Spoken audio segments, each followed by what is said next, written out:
So, welcome to this continuing lesson is on deep ecology. We were talking about certain values that should be promoted by education systems, but they are not, and in this way the children who are prepared for future life have some things missing. They basically do not know how to value life or to appreciate life and nature around them, which is extremely important if one has to develop an attitude of positivity and joy towards the environment, and as adults to be there to save the environment. So that has to be there, and that is not paid attention to. So let's look at some more points that Arne Næss gives on how lifestyle should be according to deep ecology. He gives a list of 25 points. So the first one is very basic. Live a simple life. This is basic.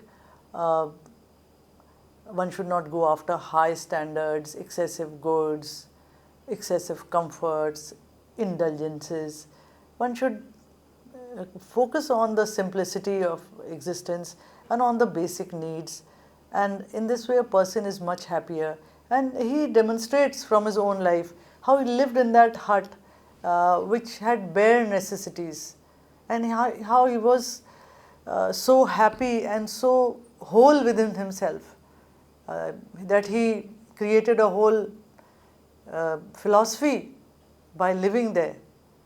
He got the inspiration from that environment, and he always says that if you believe in principles, or if you have certain ideas which he terms as ecosophy, one's own ideas of how to heal the planet, then show it by living in nature, not by visiting it time and again.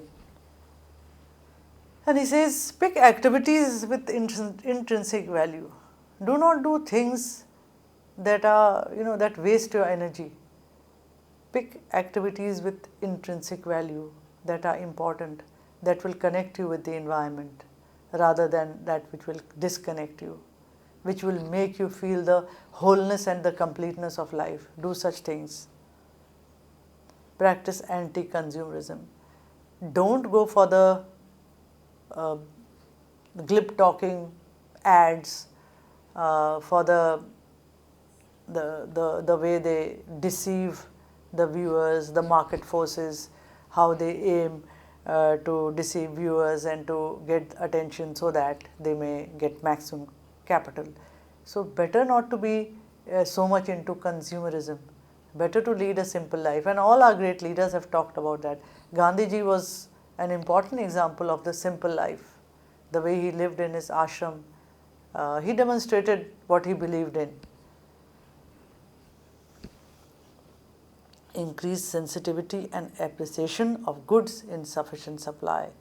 So be happy with what you have and appreciate that, appreciate the gifts of nature as you have them. Do not think of taxing nature beyond its capacity. Be sensitive and be appreciative of what you have got, and be ready to value those gifts from nature. So there is an obsession where people are crazy about getting new things, and it's extremely damaging to the environment. The obsession for getting new things all the time means accumulating a whole lot of goods which one does not know what to do with. And in a country like India, we have impoverished sections of society. So those people who are very wealthy and who can afford to recycle and share their goods for the lesser privilege, that is a good thing. But in Western countries, you do not get these counterparts. So there are heaps and heaps of goods that get collected, and that's why they have something called garage sales. And that increases the load on the earth. The earth suffers the ill effects of extraction, of exploitation, and then it suffers the ill effects of garbage, of waste, of e-waste that accumulates in its water bodies and that sends out greenhouse gases that pollute the atmosphere. So, avoid obsessing over getting new things. Dwell on situations of intrinsic value. So, this idea is there in spiritual systems in various religions. It is there in Sufism also, it is there in Hinduism, it is there in Buddhism, it is there in Zen Buddhism, that focus your mind on things that are important, that are things that are there in the moment, that require your attention and that benefit your personality and your character. So, these are things of intrinsic value which complete your personality.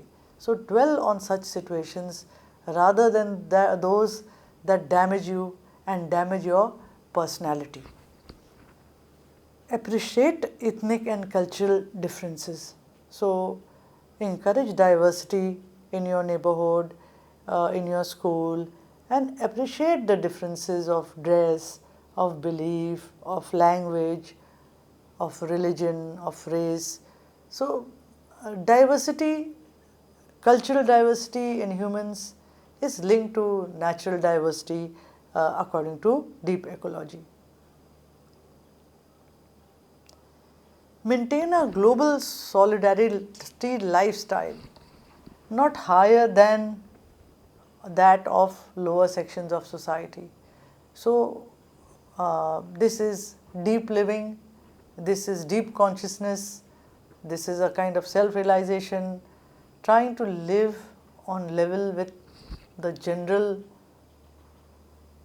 global world, not going beyond that. We already know that there are people who are suffering from climate impacts, from wars, from displacement.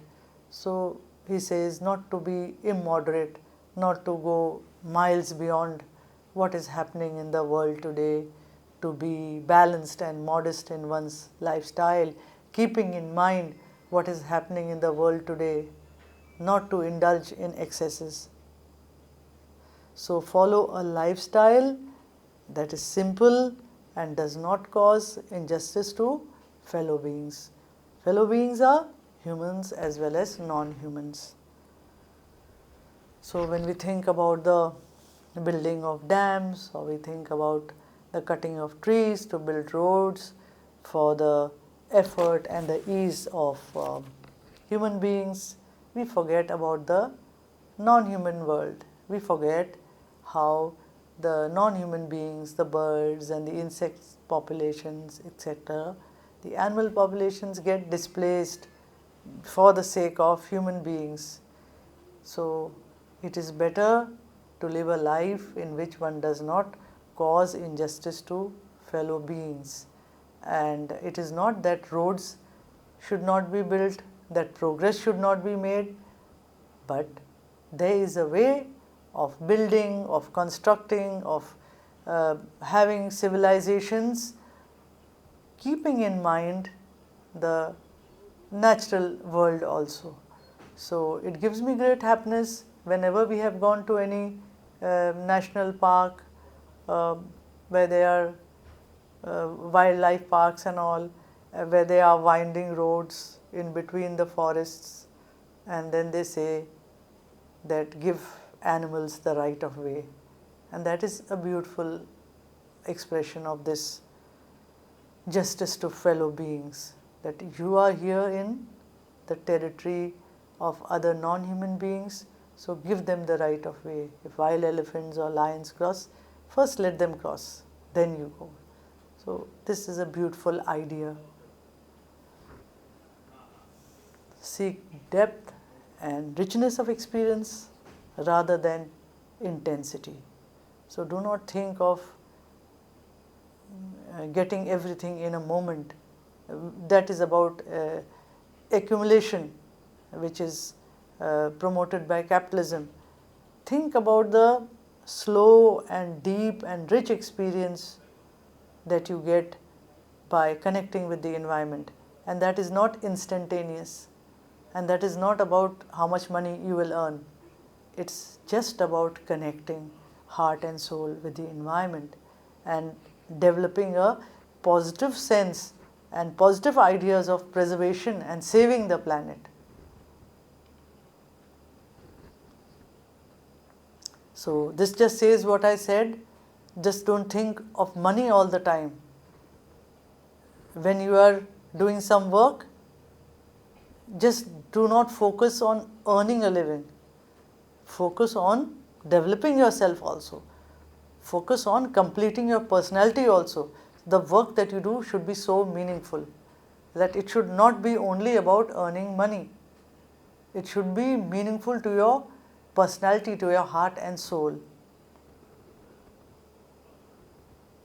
And he says in his own beautiful way that life should be complex but not complicated. So technology, consumerism, globalization, capitalist accumulation, it makes life very complicated.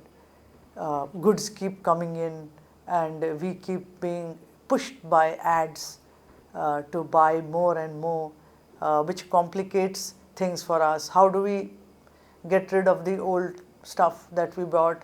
How do we accommodate the new stuff?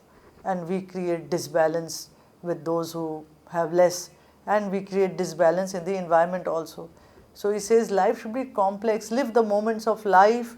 Value yourself as a part of that life that is there out in nature. We are all part of it. We are interconnected. So see that experience. It is complex, multi-layered, multi-dimensional. Learn to appreciate it and learn to feel a part of it rather than complicate your life with all the things that technology and materialism and globalization and consumerism is doing. It is definitely a beautiful idea that in Western countries they have weekly, farms that sell food directly to the people. So people get food from the neighborhood farms and it is fresh, and they help the farmers too. But have you not noticed the beautiful feeling when you have something like this? How nice it looks to see the fruits and the vegetables that is freshly plucked, that is giving out the aura of life, rather than you go to a supermarket and you see everything packaged and we do not know how many miles it has traveled, from where the food has come, how much of stress there has been on that food item. It is actually a dead food, and so it is better to live life on its own terms, to appreciate life and the connectivity that we have in this life. So this thing about farm foods has a certain beauty about it. I remember in Canada, just before Halloween, they were selling pumpkins, and I saw this open market. It was not a mall, just on the side of the road. There were the farms that had brought out their pumpkins of all shapes and sizes, which looked so beautiful, so different from something packaged in the market. So there's a beauty in life if we develop admiration, if we develop a way to look at it, and if we do not look at it from only the idea of consumerism. And life in community is preferable to life in society. And he says communities have close-knit bonds, there are things that are shared, there are cultures that are shared. So social life can be very artificial. It can be based on status of rich people getting together, affluent people getting together, whereas life in community is more real. So he favors that. And then he says, participate in small-scale productions such as fishing, forestry, agriculture, moving directly to the earth or directly to the water. That is much more enriching an experience than having everything processed and packaged and just turning a blind eye on how it came to the market, or not thinking what we are eating or what we are buying. So looking for the experience of life, participating in life is important, he says. So these are some examples of participating in small scale productions, in farming, in forestry, in fishing.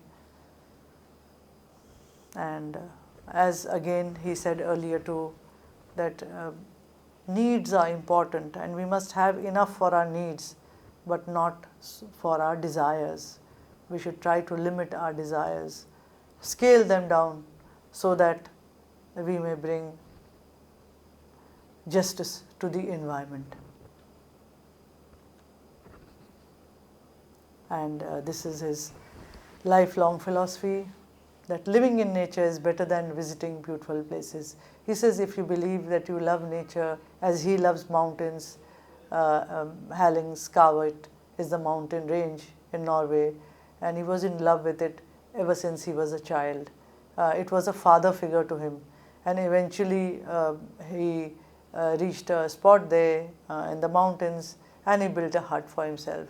So he could spend more hours over there doing his writing and reading and admiring and observing nature. So he says that visiting beautiful places is not enough. Try living in nature and then admire the beauty. So when in vulnerable nature, live light and traceless. So whenever there are threats, whenever there is problem, whenever there are vulnerable environments, vulnerable natural environments, then leave your baggage behind, live light and traceless, then do not leave a heavy carbon footprint in places that are already vulnerable. Appreciate all life forms without giving importance to their usefulness. And give life forms their inherent value and dignity even when they are resources for needs. So this giving of dignity to our food sources is so very important. Today when we talk of meat and when we talk of where it comes from, suppose it's chicken, then how much dignity do we give to those chickens? How much care do we give to those chickens? They are slaughtered mercilessly. There is little attention paid to the way they are kept, to understanding that they are living beings and they are also under the trauma of imminent death that also appears to these living beings. So if they are a source of our food, then also they should have inherent value and dignity. And this has become a great movement and a concern in America. How are the hens treated from where we get our eggs? And then the beef, how are the cattle treated that supplies the beef? The conditions are gruesome. How are the cattle treated from where the milk comes? Again, the conditions are very unhappy, very miserable. These animals are, nurtured by chemicals and live in machines. So I remember reading somewhere, do not demand big eggs because it causes problem for the hen. The hen will be supplied with certain kind of chemicals to produce big eggs. You can see at every point we are only hurting the environment and hurting other life forms. Like an important environmentalist like Menka Gandhi, she talks about the unimportance of milk. Again, how does the milk come to us? And what Gandhiji said was right, the cruelty to animals for the sake of milk, that is unthinkable and unspeakable. So this is a very important point. Give dignity to those life forms which are a source of sustenance for us, so that when that food comes to us, it may come with good grace, not with agony and trauma. The distinction between pets and wild animals. Pets are the ones that we put in a comfortable place, we take care of. And he says if there is a conflict of interest between pets and wild species, he says protect the wild creatures. So again, instant reaction of a person whose pet is there, that the person will take care of that and will ignore a wild species interest. So he says give more importance to the wild species. So again, nature and that interconnectedness is out there, and one should not deny it because of a personal interest. And then he says try to protect local ecosystems, not just individual life forms. We discussed this earlier also. Local ecosystems are ones that give you, a different kind of sustenance. They sustain you, they enrich your atmosphere, they maintain the balance of oxygen in your atmosphere. So try to protect those local ecosystems. There are various fruits and vegetables that are not being cultivated too much now, because international market is only focusing on selling certain exotic fruits. But these indigenous or these local varieties of fruits and vegetables are capable of balancing the oxygen and the carbon in our atmospheres. So just don't pay attention only to individual life forms, but also to ecosystems. And of course, in India, we all have individual areas where we live. So we should protect our ecosystems so that our atmosphere may be balanced and promote our own health. So condemn interference in nature as disrespectful and unacceptable, but not the people who are doing it. So it is better to educate people and to condemn such actions, that people are using plastics too much, which interferes with the environment, or other things to damage the environment, but not to condemn the people, only condemn the action. Practice non-violence. Support non-violence where all else fails. Practice vegetarianism. So take the benefit of vegetarianism occasionally and see how well it connects you with the environment.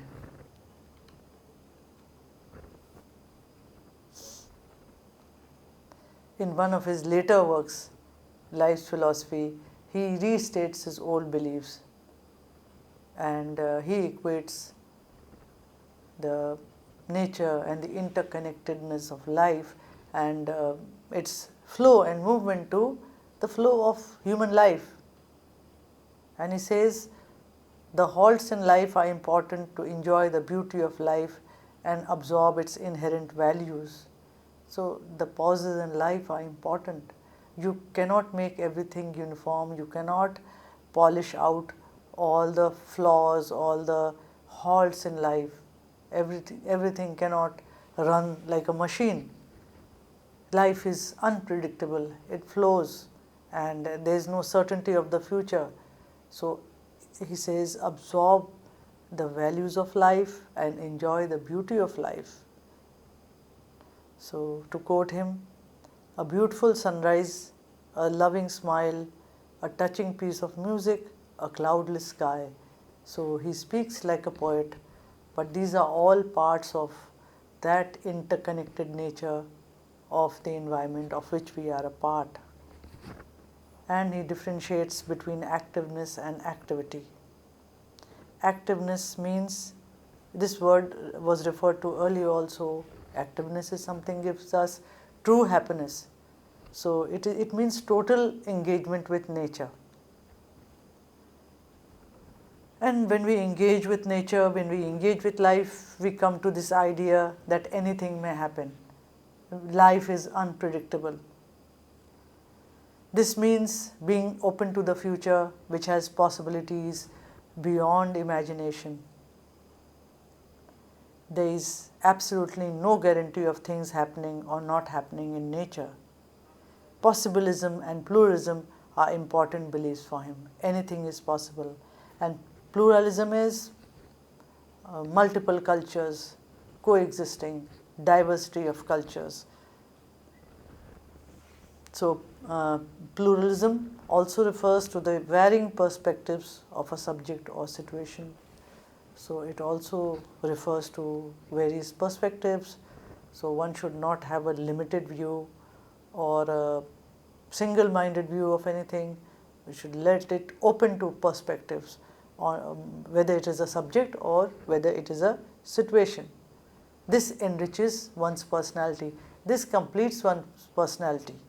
So the idea of possibility and pluralism is something, that impacts emotions when there is an issue of survival at hand.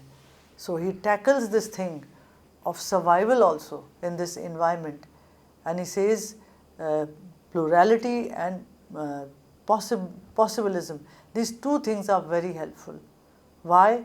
When you are open to other perspectives, then you can find other ways to survive, you can find other options. If your mind is closed, if you have never thought about opening your mind to other possibilities, if you have closed yourself, then you are really stuck if you are in a problem of survival. So he gives one important example of himself being trapped while mountain climbing. He was a great skier, sportsman, and of course into mountaineering also. So he remembers using the rope and knotting a ledge above so that he could descend down. But he maybe had in his mind that as he is stepping down, climbing down the mountain, there won't be any such rock that would impede his movement. So he removes the rope, he removes his support system, and now he is in the wilderness of the mountains all alone with no help around, and if he moves,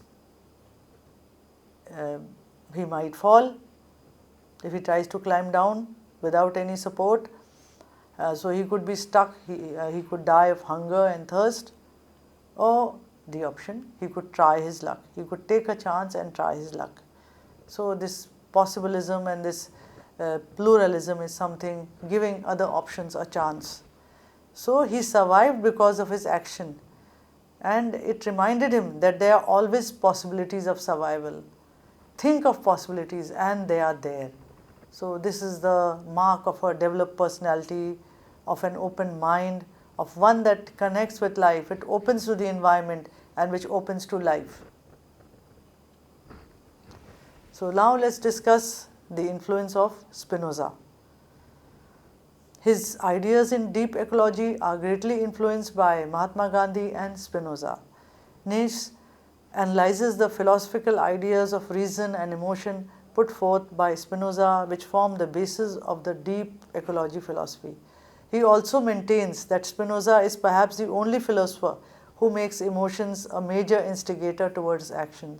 He is the only Western philosopher who talks about emotions and their importance.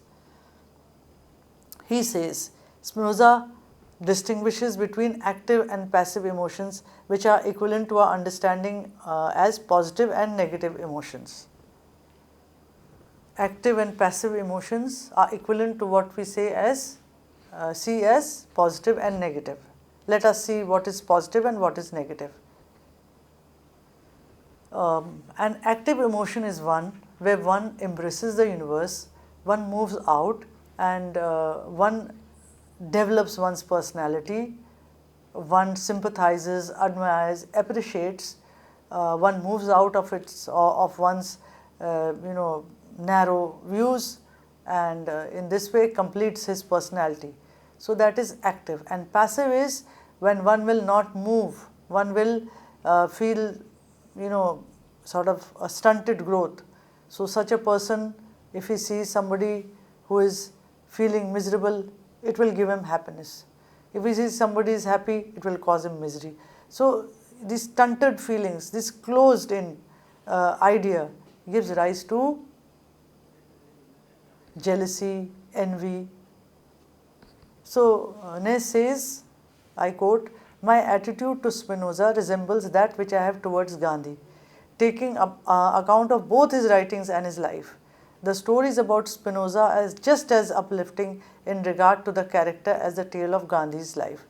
Both inspire confidence because, in part, not only did they produce words, but they acted out their philosophy of life. So they both were very practical about their philosophies, both about their practical idealism, so this is the thing that has inspired Næss. So in accordance with Spinoza, Næss believes in the innate goodness of humans, and again I quote from Life's Philosophy, to Spinoza, emotions may be intense and lead to actions like the use of violence, for example, but irrespective of how much is caused by hatred, such a phenomena cannot emerge from the whole man. It can never wholly possess us. In his Ethics, Spinoza says no evil can befall a person except through external causes. So even he says the existence of evil is external. So it comes from outside. In himself, man is essentially good. And these are emotions that are intense and which have not been engaged in a way towards harmonious action, towards activeness, so they lead to hatred and violence. So he says the people are not to be condemned. It is the mind or the personality that has not been developed in the right direction. Thus, he gives an importance to negative emotions. He says sometimes even negative emotions can prove to be very useful. He says hope is a passive emotion because it is associated with people who dream and talk. But he says that it can be an active emotion also if one strives for goals in tune with one's nature. So he says hope can be passive or negative if you just limit yourself to talking and dreaming. But if you are in tune with yourself and in accordance with that work towards your goals, then hope is something that is positive. It is an active emotion. And then in some instances, negative emotions can prove good because for example, in instances your anger at seeing a polluted environment may make you angry enough and make you take action. And he quotes from Albert Camus' book, The Plague, and says, the hero of The Plague is a doctor who quickly grasps the gravity of the situation and sinks into action where he believes that he can achieve something. As an analogy, someone who is concerned about drug addiction, criminality, psychopathy and destructive tendencies makes short work of it all and asks himself, is there anything that I can do in one of these fields? Can I give it a higher priority than anything else? If the answer is yes, one can become active in relation to a problem and get pleasure out of it. This is from Life's Philosophy. So he says the example of this doctor in The Plague who understands the issue at hand and he swings into action and he believes that he can do something about it. So in the same way, it works, the same analogy, that when we are faced with criminality or destructive tendencies, do we sit down to condemn the person, or we decide to take some action and say, can I do anything about it, and what can I do, and try to do something, and then earn a lot of happiness because of that, earn a lot of self-contentment because of that.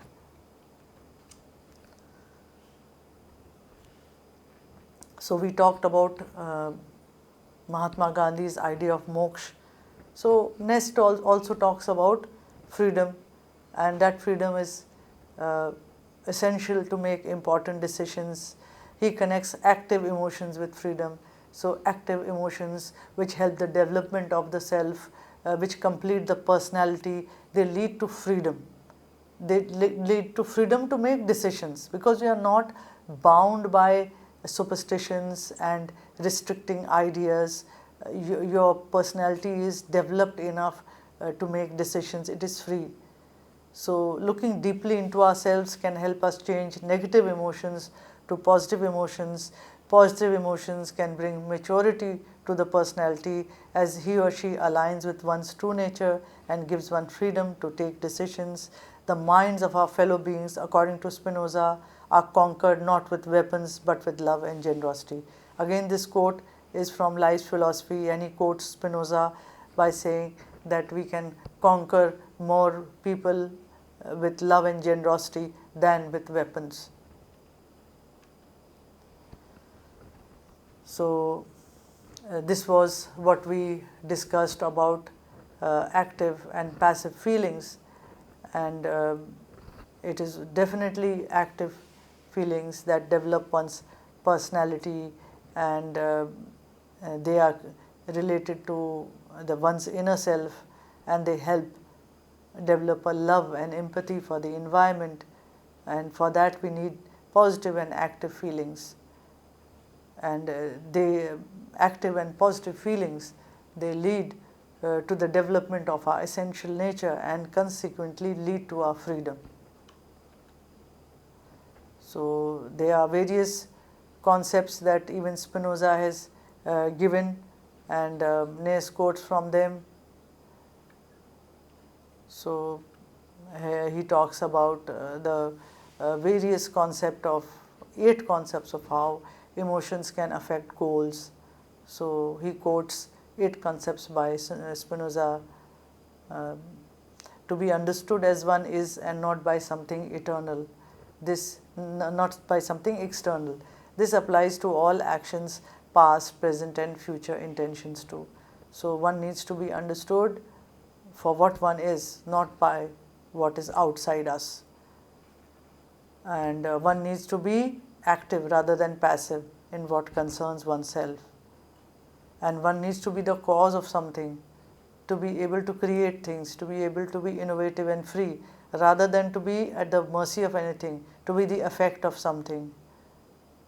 One needs to have the ability to achieve what wants to achieve. One needs to be free.